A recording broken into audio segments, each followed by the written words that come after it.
नमस्कार साथियों, जय हिंद। MBB क्लासेस 3.0 लेकर आए हैं आज आपके लिए महात्मा बुद्ध के जीवनी। महात्मा बुद्ध का जन्म आज से 563 ईसा पूर्व में कपिलवस्तु के पास लुम्बिनी नेपाल में हुआ था। कपिलवस्तु के पास लुम्बिनी में महात्मा बुद्ध का जन्म हुआ। महात्मा बुद्ध के बचपन का नाम सिद्धार्थ गौतम एवं उनके पिता का नाम राजा शुद्धोधन था। सिद्धार्थ गौतम की माता का नाम महामाया था। यहां आपको हम बताते चलें कि महात्मा बुद्ध के जन्म के दौरान, जन्म के समय जब महात्मा बुद्ध का जन्म हुआ तो जो ज्योतिषी थे, ज्योतिषियों ने भविष्यवाणी की। राजा शुद्धोधन से कहा कि ये बच्चा भविष्य में, आने वाले समय में या तो बहुत बड़ा राजा होगा, बहुत ही प्रसिद्ध राजा, बहुत ही ताकतवर, जिसका साम्राज्य दूर दूर तक फैला होगा, या ये बहुत बड़ा ज्योतिषी, बहुत बड़ा साधु, एक ऐसा साधु जो अपना घर द्वार त्याग कर दुनिया को सच्चाई का मार्ग, सच्चाई का रास्ता दिखाएगा। कोई भी पिता इस बात को सुनकर दुखी हो जाएगा। राजा शुद्धोधन भी इस बात को सुनकर परेशान हो उठे। उन्होंने ज्योतिषियों से इसका निवारण पूछा। अपने बच्चे को, अपने बेटे को ज्योतिषी न बनने के लिए, किस प्रकार मेरा बेटा ज्योतिषी न बने, मेरा बेटा साधु न बने, घर द्वार को न छोड़े, इसका निवारण ज्योतिषियों से पूछा। तो ज्योतिषियों ने इसका निवारण बताया कि इस बालक की शादी करा दी जाए। उस समय की सबसे सुंदर कन्या यशोधरा, जो उस समय 16 वर्ष की रही होगी, यशोधरा से राजकुमार सिद्धार्थ गौतम का विवाह संपन्न कराया गया। कुछ समय बीतने के बाद सिद्धार्थ गौतम पुनः विचलित रहने लगे। उनका मन परेशान रहता था। उन्होंने अपने पिता से बाहर घूमने की अनुमति लेनी चाहिए। जब उन्होंने अपने पिता से अनुमति ली कि मैं बाहर जाना चाहता हूं, थोड़ा घूमना चाहता हूं, तो उनके पिता चिंतित हो उठे। उनके पिता को यह डर था कि अगर ये बाहर जाएंगे तो ये जो बाहर दुख है,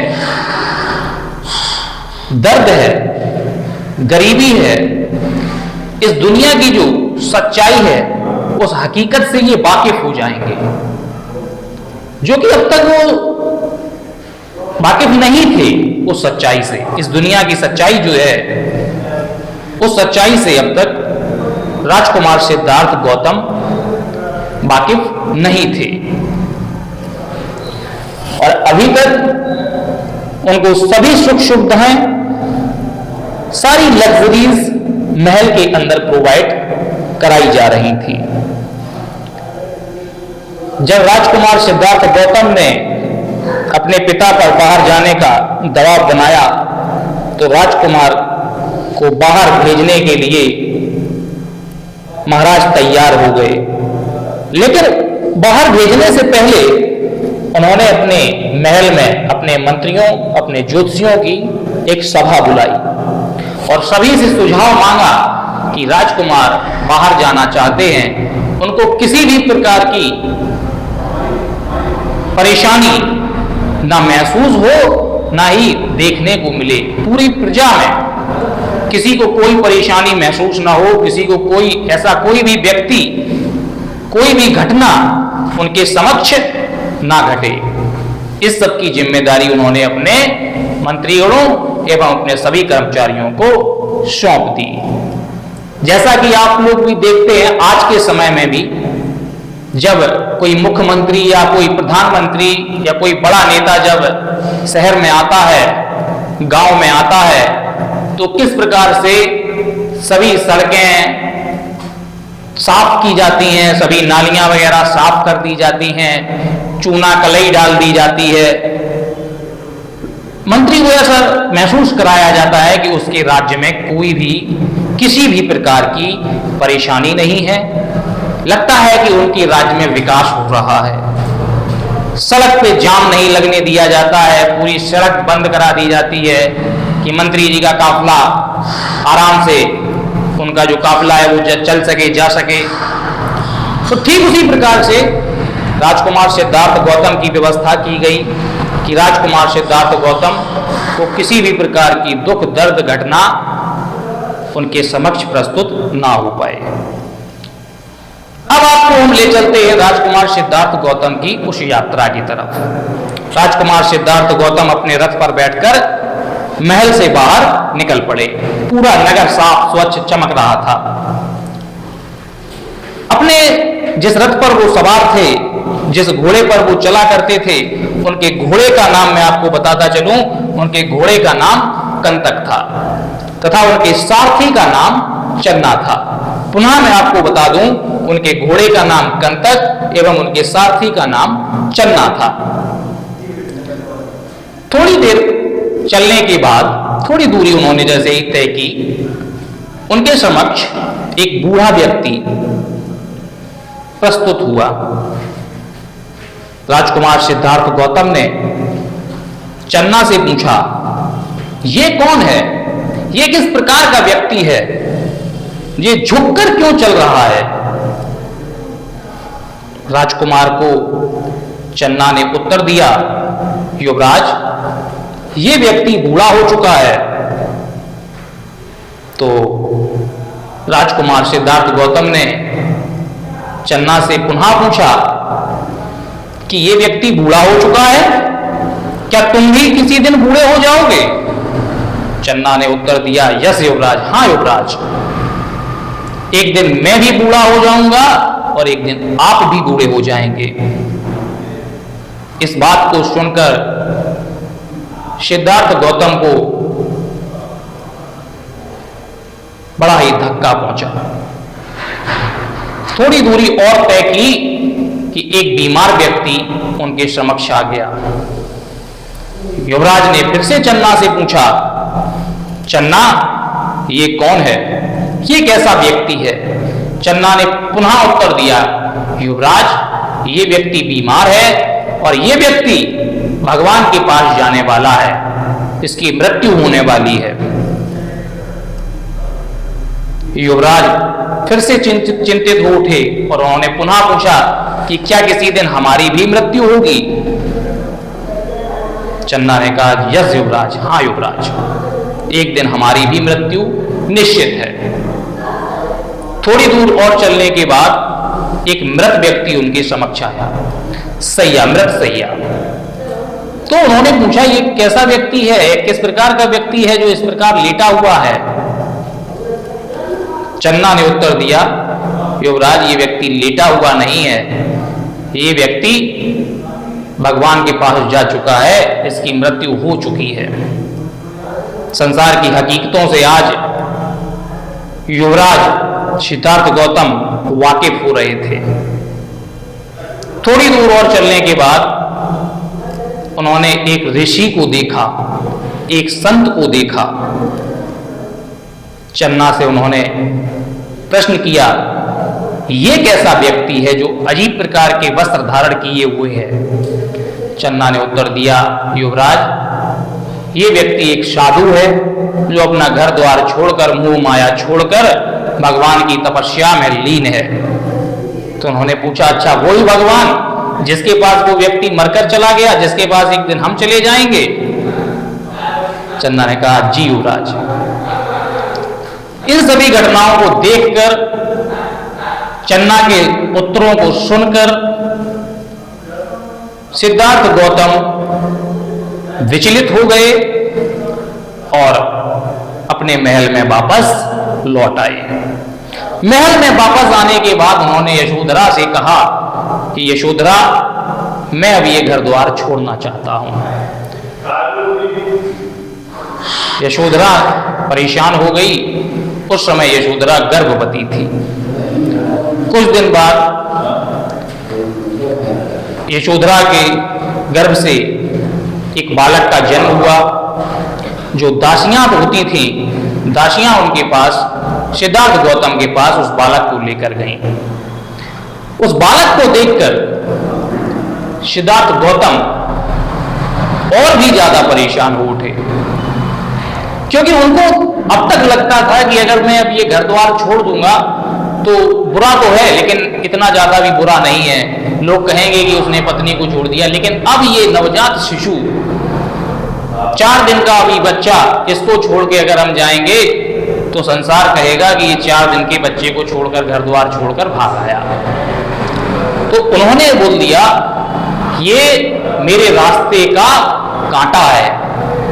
तो उन्होंने बोला राहुल, राहुल यानी राह का कांटा, राहुल यानी राह का, रास्ते का कांटा। जब उन्होंने ये राहुल शब्द बोला तो दासियों ने सोचा कि सिद्धार्थ गौतम ने इस बालक का नाम राहुल रखा है। दासियां खुशी खुशी उसको लेकर चली गई और उसका नाम राहुल पड़ा। तो यहां आपको एक प्रश्न का जवाब मिलता है कि सिद्धार्थ गौतम यानी महात्मा बुद्ध के बालक का नाम, बेटे का नाम राहुल था। खैर, इन सभी चीजों के बाद सिद्धार्थ गौतम ने घर छोड़ दिया और वह सन्यासी बन गए। सन्यासी बनने के बाद अपने कुछ मित्रों के साथ मिलकर वह सांख्य दर्शन एवं योग दर्शन की शिक्षा प्राप्त की, जिसमें वो सांख्य दर्शन की तुलना में योग दर्शन को अधिक प्रिय या अधिक प्रिय उनको योग दर्शन था। आप भी देखेंगे कि जब भी प्रतिमा देखते हैं आप, कोई स्टैचू देखते हैं आप महात्मा बुद्ध की, तो वो योग की अवस्था में होते हैं। ऐसे हम बता सकते हैं, ऐसे हम कह सकते हैं कि उनको सांख्य दर्शन की तुलना में योग दर्शन अधिक प्रिय था। बाद में उत्तर प्रदेश के सारनाथ में मृगदावन में उन्होंने 6 वर्ष तक तपस्या की। उत्तर प्रदेश के सारनाथ में मृगदावन में 6 वर्ष तक तपस्या की। 6 वर्ष तपस्या करने के बाद भी उनको कोई किसी भी प्रकार का फल प्राप्त नहीं हो रहा था। एक दिन एक महिला उस जंगल से गुजर रही थी। महात्मा बुद्ध के अन्य साथी योग की अवस्था में थे, लेकिन महात्मा बुद्ध उस महिला को देख रहे थे। उस महिला के पास जाकर महात्मा बुद्ध ने पूछा कि आप किस कारणवश यहां आई हैं?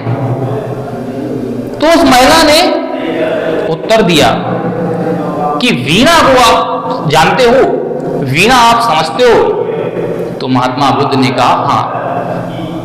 तो उन्होंने कहा कि अगर वीणा को बहुत तेजी से, बहुत ज्यादा बल से अगर रगड़ा जाए, घिसा जाए, तो क्या तान उसकी लय बनेगी? या बहुत हल्की रगड़ उसको दी जाए तो क्या तान बलेगी? महात्मा बुद्ध ने कहा नहीं। कि तो आप जो इतनी घोर तपस्या कर रहे हैं, इससे तो भगवान भी भयभीत हो रहे होंगे कि ये हमारे तपस्या कर रहे हैं या कब्जा करना चाहते हैं। महात्मा बुद्ध समझ गए कि इस प्रकार की तपस्या से कोई परिणाम नहीं निकलेगा। महात्मा बुद्ध 6 वर्ष की तपस्या करने के पश्चात वहां से चले गए और बिहार के बोध गया में एक पीपल के वृक्ष के नीचे पहुंचकर उन्होंने योग करना, तपस्या करनी शुरू कर दी। बोध गया में उनको ज्ञान प्राप्त हुआ। ज्ञान प्राप्त होने के बाद उन्होंने सारनाथ में अपना पहला उपदेश दिया, जो कि पाली भाषा में था। उस समय पाली भाषा सबसे अधिक लोकप्रिय थी। जैसे आज के समय में अंग्रेजी भाषा में जब हम किसी से बात करते हैं तो उसको अधिक वरीयता दी जाती है। इसी प्रकार उस समय में पाली भाषा अधिक लोकप्रिय हुआ करती थी। पहला उपदेश उन्होंने सारनाथ में दिया, पाली भाषा में। ये क्वेश्चन एक आप ध्यान से सुनेंगे कि पहला उपदेश उन्होंने सारनाथ में दिया। किस भाषा में उपदेश दिया? पाली भाषा में। पाली भाषा में पहला उपदेश देने के पश्चात वो श्रावस्ती में गए। श्रावस्ती में वो घूमने के लिए आया जाया करते थे, क्योंकि बरसात के मौसम में अक्सर वो श्रावस्ती जाते थे। श्रावस्ती में एक बार एक डाकू हुआ करता था जिसका नाम था उंगलीमाल। उंगलीमाल यानी वो उंगलियां काट लेता था और उंगलियों की माला पहना करता था, इसलिए उसका नाम उंगलीमाल था। एक दिन महात्मा बुद्ध से उंगलीमाल की मुलाकात हो गई। उंगलीमाल ने महात्मा बुद्ध से कहा कि मैं तुम्हारा तो गला काट लूंगा। महात्मा बुद्ध ने कहा आप बिल्कुल शौक से मेरा गला काट लीजिए। उंगलीमाल ने कहा कि तुमको मुझसे डर नहीं लगता? महात्मा बुद्ध ने कहा नहीं, मुझे तुमसे क्यों डर लगेगा, डर तो तुम रहे हो। उंगलीमाल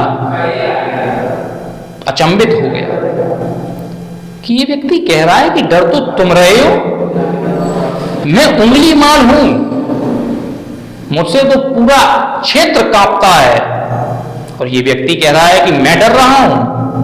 महात्मा बुद्ध से पूछा तुम कैसे कह सकते हो कि मैं डर रहा हूं? महात्मा बुद्ध ने बताया कि तुम्हारे पास जो धन है, जो तुमने धन कमाया है, तुमको डर है इसका कि कोई तुम्हारा धन ना ले ले। तुम किसी सभा में चार लोगों के बीच में, चार भले लोगों के बीच में नहीं बैठ सकते, क्योंकि तुम्हें डर है कि तुमको पकड़ के कोई कूट ना दे, पीट ना दे। मुझे किस बात का डर? मेरे पास ना ही किसी प्रकार का धन है और ना ही किसी व्यक्ति से कोई डर। उंगलीमाल को बात समझ में आ गई। रात 2 बजे से लेकर सुबह के 6 बजे तक 4 घंटे महात्मा बुद्ध ने उंगलीमाल को उपदेश दिए और उंगलीमाल का जीवन परिवर्तित हो गया।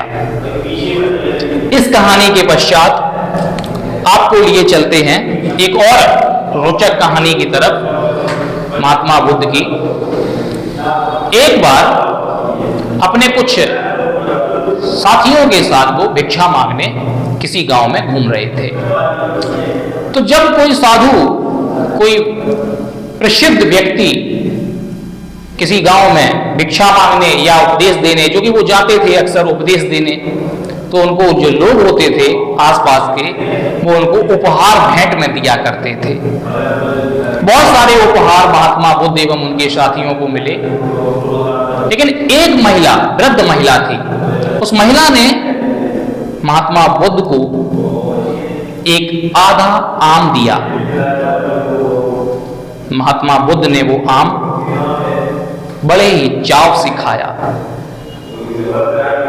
बाद में लोगों ने उनसे पूछा कि आपको कौन सा उपहार सबसे अच्छा लगा? तो महात्मा बुद्ध ने उत्तर दिया कि वो आधा आम। तो लोगों ने कहा उस आम में ऐसा क्या था? इतने इतने सुंदर आभूषण आपको मिले हैं, सोने चांदी के आभूषण मिले हैं, इतना धन मिलता है। उस झूठे आम में, जो महिला ने झूठा करके आम दिया था, उस आम में ऐसा क्या है जो आपको इतना प्रिय लगा? तो महात्मा बुद्ध ने उत्तर दिया कि जिन व्यक्तियों ने हमको धन दिया, क्या उन्होंने अपना सब कुछ हमें दिया? आज हम लोग भी जब भगवान को कुछ अर्पित करते हैं, कुछ चढ़ाते हैं, तो हम अपनी कमाई का 0.00% हिस्सा भी, 0.001% हिस्सा भी हम नहीं चढ़ाते। कितना चढ़ाएंगे हम? 100, 200, 500 रुपए। लेकिन उस महिला ने अपना सब कुछ दे दिया था प्रेम के रूप में, क्योंकि उसके पास कुछ था भी नहीं। उसके पास केवल वह एक आम था जो आधा वो खा चुकी थी। वो आधा आम बचा हुआ भी उसने महात्मा बुद्ध को दे दिया। तो महात्मा बुद्ध को वो आम बहुत ही प्रिय लगा। अब हम आगे ले चलते हैं आपको महात्मा बुद्ध के जीवन में। महात्मा बुद्ध के प्रिय शिष्य का नाम आनंद था। आनंद एक युवा लड़का जो अक्सर गाली गलौज तथा निंदित कार्य किया करता था। एक बार मुलाकात हुई उसकी महात्मा बुद्ध से, तो महात्मा बुद्ध से उसने कहा कि मैं तुम्हें बहुत गालियां दूंगा। महात्मा बुद्ध ने कहा दे दो। तो उसने गालियां देना शुरू कर दिया। थोड़ी देर देने के बाद वो चुप हो गया, तो महात्मा बुद्ध ने कहा थोड़ी और दे दो। थोड़ी और उसने गालियां दी, फिर चुप हो गया। महात्मा बुद्ध ने फिर से कहा थोड़ी और गालियां दे दो, तो थोड़ी और गालियां दी। उसके बाद वो थक गया, बोला अब गालियां खत्म हो गई हैं, अब गालियां नहीं है मेरे पास। महात्मा बुद्ध ने कहा कि चलो मैं तुम्हें एक शिक्षा देता हूं। बोला बताओ, इतनी गालियां तुमने खाई है मेरी, अब अपनी सुनाओ भाई, तुम क्या सुनाना चाहते हो। तो महात्मा बुद्ध ने पूछा आनंद जरा बताओ, जब तुम बाजार से कोई सामान लेने जाते हो तो जब तुम किसी सामान को लेते हो और उसके बाद तुम उस सामान को वापस करना चाहो और वो व्यक्ति वापस ना ले, तो वो सामान किसका हो गया? आनंद बोला मेरा। कि ठीक इसी प्रकार जो तुमने मुझे गालियां दी हैं, मैंने वो गालियां नहीं ली। बताओ जरा ये गालियां किसकी हो गई? आनंद बोला मेरी। बोला अरे ये तो बहुत गलत हो गया। और ये उपदेश सुनकर आनंद महात्मा बुद्ध का शिष्य बन गया और बहुत ही प्रिय शिष्य बना। आगे चलकर आनंद ने विनती की महात्मा बुद्ध से कि हमारे समूह में, बौद्ध धर्म में महिलाओं को भी शामिल किया जाए। महात्मा बुद्ध महिलाओं को शामिल नहीं करना चाहते थे, लेकिन आनंद की विनती करने पर उन्होंने महिलाओं को बुद्ध धर्म में शामिल कर लिया। पहली महिला जो उनके धर्म में शामिल हुई, बुद्ध धर्म में शामिल हुई थी, उनका नाम प्रजापति गौतमी था। पहली महिला बुद्ध धर्म में शामिल होने वाली प्रजापति गौतमी थी। दूसरी महिला जिनका भी नाम आम्रपाली था, जो एक डांसर हुआ करती थी। तो पहली महिला प्रजापति गौतमी एवं दूसरी महिला आम्रपाली थी। हमारा प्रयास है हम आप तक इसी प्रकार की रोचक और जानकारी में पूर्ण वीडियोज आपके लिए लेकर आते रहें। आप हमें सपोर्ट कीजिए, हमारे चैनल को सब्सक्राइब करें, हमारी वीडियोस को लाइक करें और ज़्यादा से ज़्यादा कमेंट करके हमको ये बताएं कि आपको हमारी वीडियोस कैसी लग रही हैं। जय हिंद, जय भारत।